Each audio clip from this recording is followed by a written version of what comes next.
With their shared emphasis on fun and creativity, LEGO and DC Comics should be the perfect match. Note I said should be.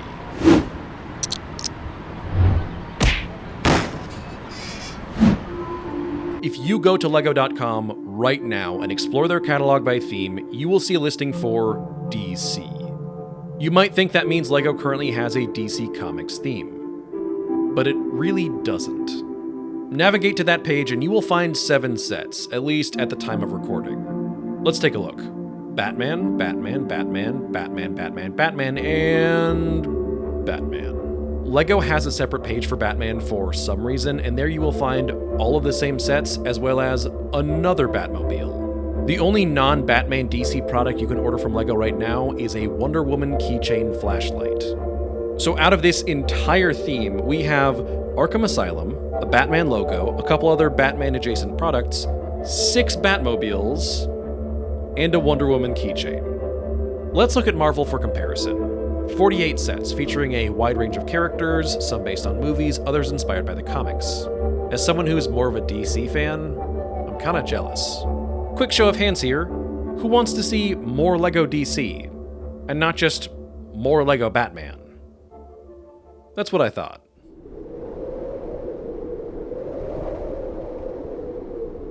Instead of thinking of DC as a current disappointing theme, I think we need to consider it a discontinued theme, at least for the time being. New from LEGO DC Universe Superheroes, Two-Face has robbed the bank. LEGO DC as we know it is just LEGO Batman under a different name. It wasn't always this way. Look at the DC lineup from 2015. 9 retail sets in which Batman teamed up with Green Lantern, The Flash, Wonder Woman, Aquaman, the Teen Titans. There were even 2 sets without Batman that year. The only exclusively Batman-themed sets were a Joker polybag and a Batpod display set. To be fair, this was an uncommonly good year for the theme. So good, I wish I'd been paying attention back then. I'm not suggesting this is what LEGO DC always looked like. Just what it could look like. At its best, this theme was basically Batman and friends.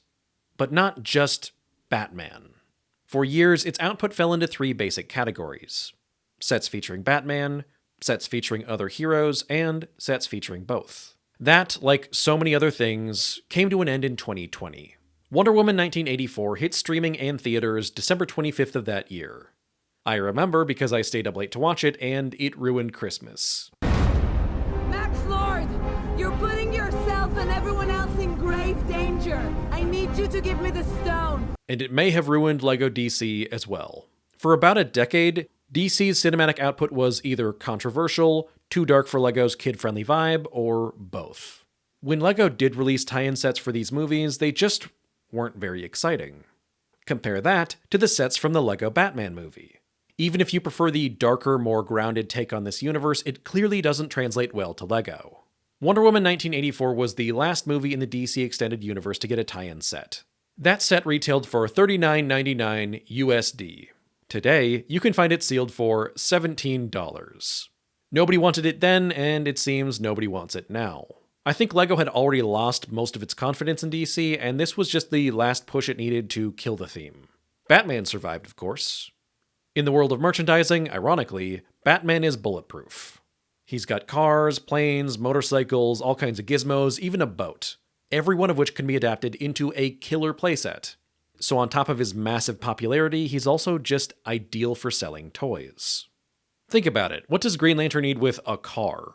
Quick sidebar here, I want to make this absolutely clear. I am not a Batman hater. I grew up with the animated series, I've read the comics, seen the movies, he's one of my favorites. But you know what? I also really like mashed potatoes. And if I went to a restaurant and they told me, just so you know, we're only serving mashed potatoes today, I would turn around and walk right out the door. It's easy to understand why LEGO pulled back from DC after 2020. It's just too bad they haven't given it a second chance since then.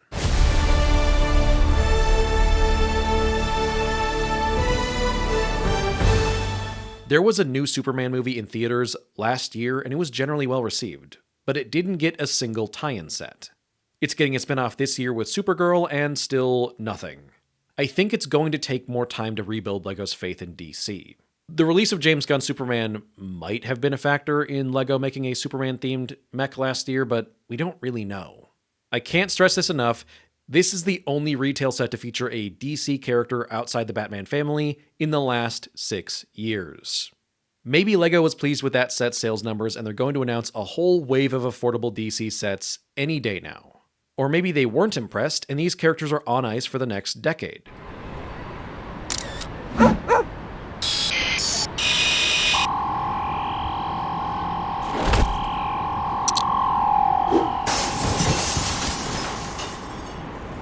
That's what's so hard about all this. As fans, we often complain about what the company does or doesn't do. And we have every right to voice our opinions, but we don't actually have the data that drives LEGO's strategy. Does LEGO's decision to essentially cancel the DC theme make sense based on their sales numbers? We just don't know. We get a limited window into the company's financials once a year when they release a report to the public.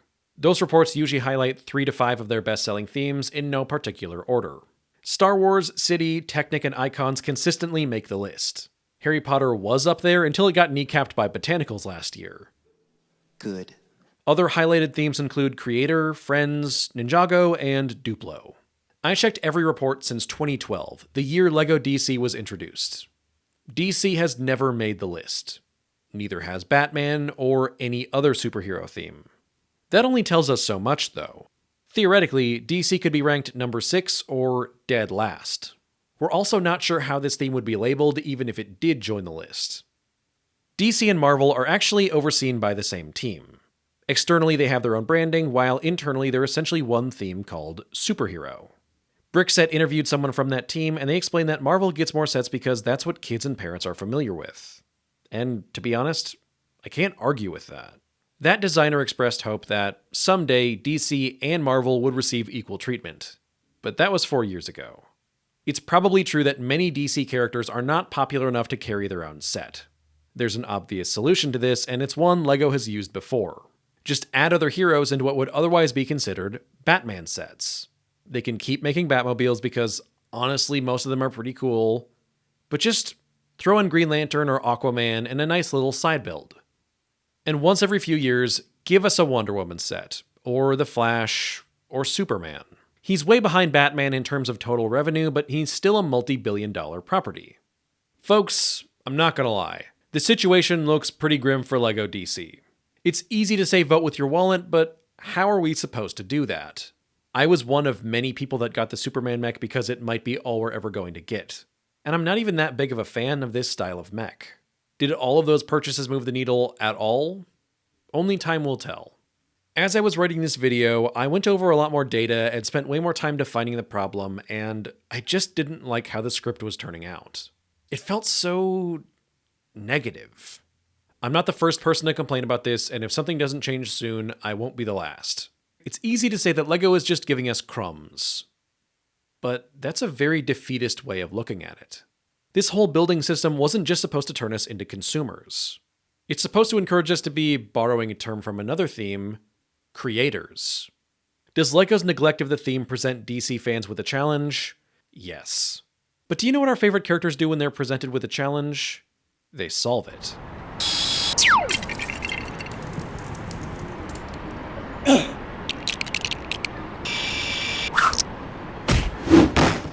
Let's start with this set. It retailed for $15. For that, you get Superman, Lex Luthor, a tile with the classic S shield, and a bunch of usable parts. Lex looks great in his power armor.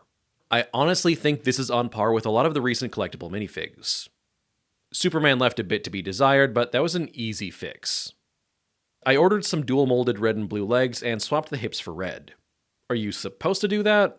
Not really, but try to stop me. LEGO never made a Lois Lane other than the Amy Adams one from the movies, so I made my own. I took a minifig from a theme called The Hidden Side, because these characters seem to have zero collectible value and the lanyard looks like a press pass. I swapped the head for a cheap one I found on Pick-a-Brick, and altogether this probably cost me about $3. If anyone's got some ideas for making the rest of the Daily Planet crew, let me know. As for the mech itself, I built it once and broke it down almost immediately. My girlfriend and I spent an evening cobbling the parts together with some other random elements until we had a model of the rocket that carried Superman to Earth. It's a lot weirder than most designs you'll see out there, but it was really fun. Just so nothing went to waste, I took some of the leftovers and built them into this chunky Ice Planet mech. By the way, I really love Ice Planet. It's actually where I got the name Christo Workshops.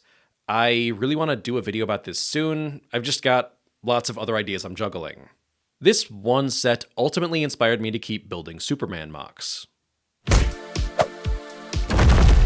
I built Metallo, as you've already seen. He's not usually this big, but I thought he was a good candidate for a buildable figure because there's never been a minifig of him. He's very poseable. Of course, it is LEGO, so you can't be too rough with it, but it really feels like an action figure in my hands. Metallo was one of the early things I posted to Rebrickable when I was getting back into mocks. I know so much more now, so this video was a fun excuse to rebuild him into something much better. And I even built this Fortress of Solitude diorama, where Superman or whoever can speak with a hologram of Jor-El.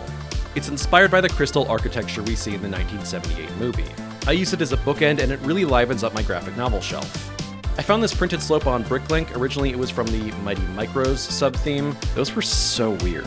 I'm using it in place of the printed tile you might see on an official LEGO diorama. These Jor-El and Zod minifigs are both from the LEGO Batman movie CMF line. The tie-ins for that movie were amazing. Given that you're not supposed to see this bookend from the side, it was actually a great opportunity to use these ugly yellowed bricks and some other things that were just taking up space. If you've got some old bricks laying around, maybe you should try building something like this. Or maybe you should build something of your own design. I was making superhero mocks before LEGO DC even existed.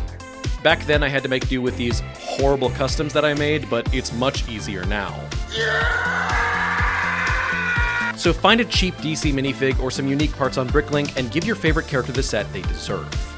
Share it on Rebrickable, Reddit, YouTube, whatever.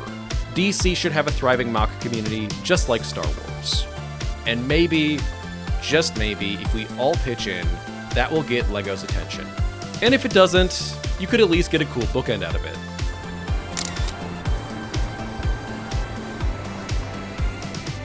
I tried to announce it ahead of time, but I'm sure this video still came as a surprise to some of my regular viewers because I talk about Star Wars all the time. I always envisioned Christo Workshops as a LEGO channel that mostly talks about Star Wars, but not exclusively as a LEGO Star Wars channel. If you're just here for the Star Wars stuff, that's fine, but I'm kind of going to do whatever I want to do.